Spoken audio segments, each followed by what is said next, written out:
તો રામ રામ ડાયરા ને રામ રામ, કેમ છો? મોજમાં? બસ મોજમાં રહેવું વાલા.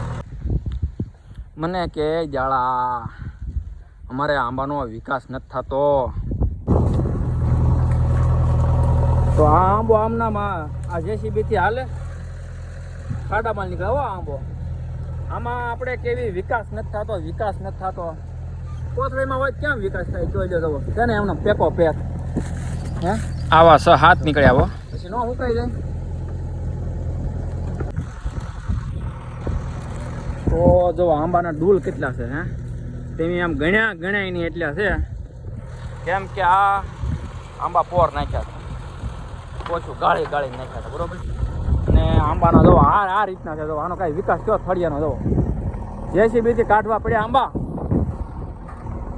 જો આનો મૂળિયા ને એમનામ છે, જો આનો કાંઈ વિકાસ છે.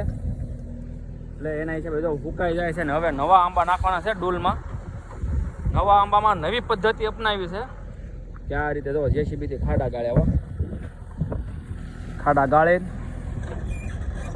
અંદર તાશ ભરવાની, પછી એડીનો ખોળ આવું બધું નાખવાનું કે આંબા શું ન થાય, સામે થઈને આંબા કરવાના છે, નક્કી જ કર્યું દાદાએ.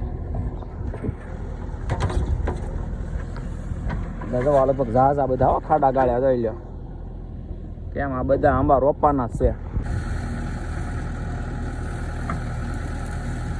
આંબો છે સુકાઈ ગયેલો છે આંબો, એનો વિકાસ નથી થયો એટલે ક્યાં શું છે, કોથળી ફોટો નો નીકળતો સારું.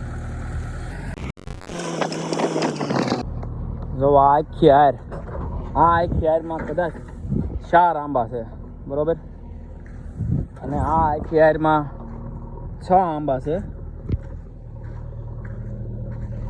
અને આ આખી હારમાં છે 8 આંબા. બોલો એવા કેટલા ડૂલ પડ્યા, બોલો. એને કોથળી ખોતીને આંબો નીકળ્યો.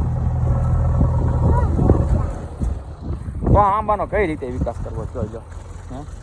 અને હવે તો વ્યવસ્થિત સોંપવાના છે દાદાને.